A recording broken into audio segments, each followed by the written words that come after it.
El neoliberalismo. Soy Tania Miño, integrante del Grupo 4.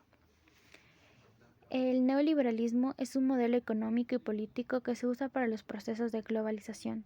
Sus representantes más importantes son los economistas Adam Smith y Milton Friedman. Alguna teoría propusieron que la economía debe ser regulada por un libre mercado y no por un Estado, pues la competencia establece un orden natural.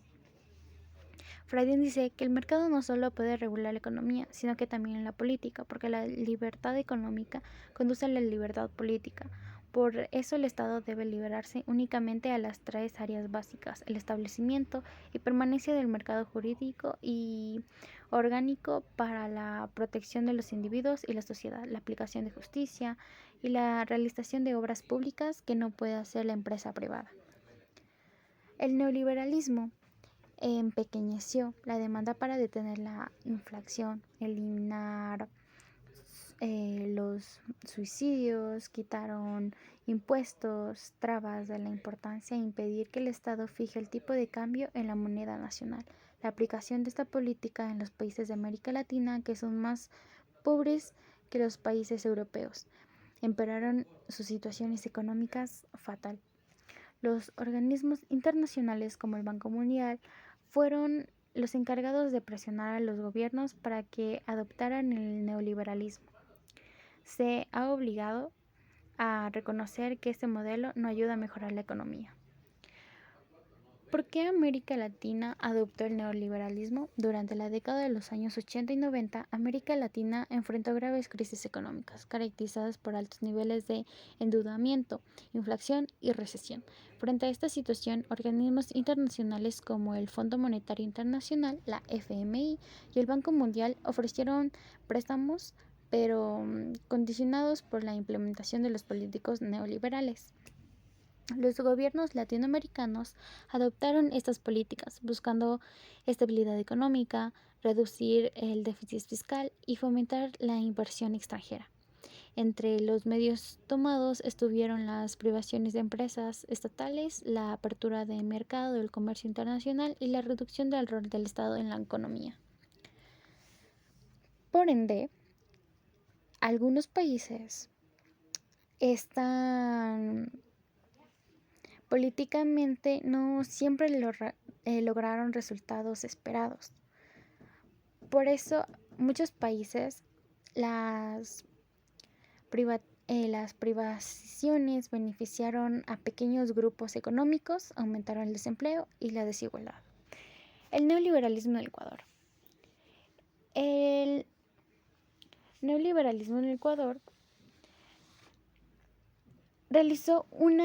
se realizó en la década de los 80, la crisis económica marcada por la caída de los precios y el petróleo. En el Ecuador se empezó a aplicar las recetas neoliberales a finales de la década de los 70. En esta década los ingresos petroleros subieron de 916 millones de sucres en 1972 a 9.699 millones en 1979 y permitieron al Estado intervenir activamente en la economía a través del diseño y la ejecución de ambiciones programadas, infraestructuras eléctricas. A partir de la siguiente década, la deuda creció rápidamente, en modo de que 635 millones de dólares que el país debía en 1976 llegó a deber 2.847 millones en 1989. En 1983, Osvaldo Huarto firmó primera carta de la interacción en el Fondo Monetario Internacional y aceptor de las condiciones de impuestos por este. Algunos políticos fueron como el gobierno de Febres Corder afianzó el modelo económico neoliberal con la reducción de la intervención del Estado en la economía y la transferencia de más recursos a la empresa privada. Borja recibió al país con una gran déficit fiscal, desempleo, una inmensa deuda externa y la inflación más alta que haya registrado hasta entonces en el país. La política económica siguió en el camino fijado por Hurtado y Febres Cordero. El gobierno de Sixto Durán Ballén acentuó el modelo neoliberal a través de la modernización del Estado en el despido de funcionarios públicos y la venta de empresas estatales. Se inició el debate sobre las privaciones de Petroecuador, como en INESEL, Instituto Nacional de Electrificación, EMETEL, Empresa Nacional de Telecomunicaciones. Otro gobierno fue la aplicación neoliberal de Maguán. Llegó al punto máximo cuando la crisis más grave que tuvo Ecuador en el siglo pasado. En sí siguió esta historia acumulándose económicamente por Noboa y Luisa González, efectos de la política neoliberal. Para implementar la política neoliberal en Ecuador se ha ido teniendo que realizar una serie de ajustes, no solo en el campo económico, sino también en el campo político y jurídico, como mayor endeudamiento externo. El total de deudas externas del Ecuador en mayo del 2004 eran de 16.449 millones de dólares. Orientación de la economía hacia afuera. La economía del Ecuador está dirigida a incrementar la producción para la explotación, aunque esto perjudique la agricultura en el consumo interno.